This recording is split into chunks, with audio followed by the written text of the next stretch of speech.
बोल सांची दरबार की जय। सन 2003 के आसपास की बात है। उस समय मैं कपड़े का काम किया करता था।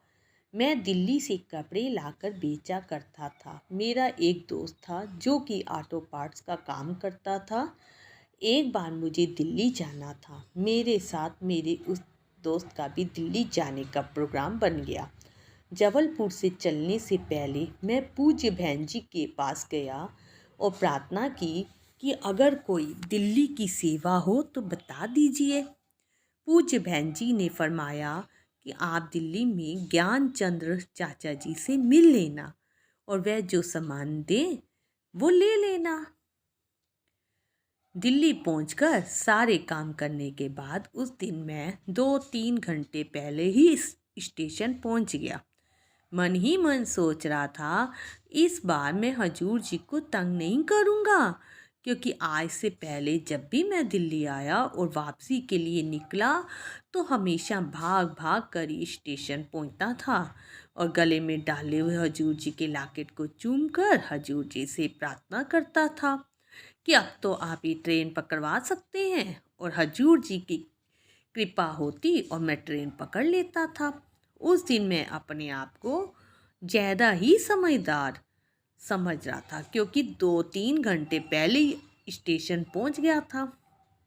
मेरा दोस्त भी मेरे साथ था। गाड़ी चलने में अभी काफ़ी समय था, इसलिए हम दोनों ने अपना सामान लाकर रूम में रखवा दिया और बाहर घूमने निकल गए। लाकर रूम वाले बाबू ने हमें 4 पर्चियाँ काट कर दी और कह भी दिया कि पर्चियाँ संभाल कर रखना, इन पर्चियों के बिना सामान नहीं मिलेगा। मैंने चारों पर्चियाँ अपने दोस्त को दे दी और कहा कि संभाल कर रखना। इसके बाद हम दोनों पास ही मार्केट में घूमने चले गए। ट्रेन चलने के आधा घंटा पहले हम स्टेशन वापस आ गए और लाकर रूम में सामान निकालने के लिए चले गए। पर यह क्या, वहाँ पहुंचकर हम दोनों के तो होश ही उड़ गए, क्योंकि पर्चियाँ मेरे दोस्त की जेब में नहीं थी। शायद वह रास्ते में कहीं गिर गई थी। लाकर रूम वाले बाबू ने सामान देने से मना कर दिया और कहा कि हमको नई दिल्ली स्टेशन से एक सर्टिफिकेट लाकर देना है। हमको नई दिल्ली स्टेशन से एक सर्टिफिकेट लाकर देना होगा, तभी आपको सामान मिलेगा। हम दोनों के होश उड़ गए कि अब क्या होगा। ट्रेन चलने में केवल आधा घंटा ही बचा था। मैंने अपने दोस्त को बोला कि चलो बाहर चलकर देखते हैं, शायद पर्चियाँ कहीं गिरी हुई मिल जाएं, पर पर्चियाँ नहीं मिली। मुझे अपने आप पर और अपने दोस्त पर बड़ा गुस्सा आ रहा था कि मैंने उसे पर्चियाँ क्यों दी और उसने क्यों गिरा दी। साथ ही मैं अपने आप को कोस भी रहा था कि मैंने घमंड क्यों किया, कि आज मैंने हजूर जी को याद नहीं किया, स्वयं ही जल्दी स्टेशन पहुंच गया। मुझे मंदिर के सामान की ज़्यादा चिंता हो रही थी कि मुझे एक सेवा मिली थी और मैं वो भी ठीक से नहीं कर पाया।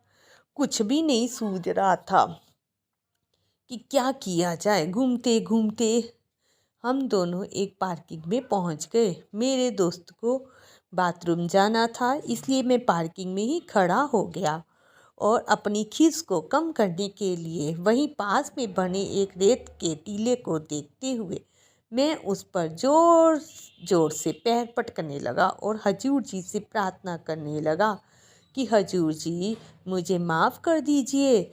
पता नहीं कहाँ से मैं घमंड करके सोचने लगा था कि आज तो मैंने आपको याद ही नहीं किया, और बिना प्रार्थना किए ही समय पर स्टेशन पहुंच गया।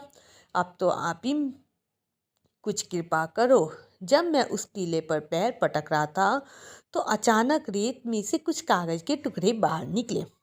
मुझे जाने क्या सूझा, मैं उन्हें उठाकर देखने लगा।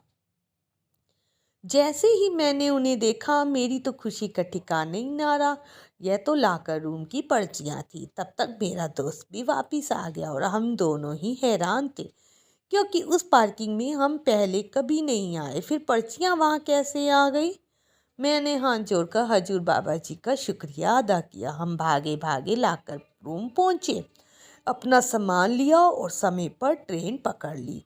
यह तो मेरे हजूर बाबा जी का करिश्मा है कि हमें यह पर्चियाँ मिल गई और हम बिना किसी परेशानी के जबलपुर आ गए।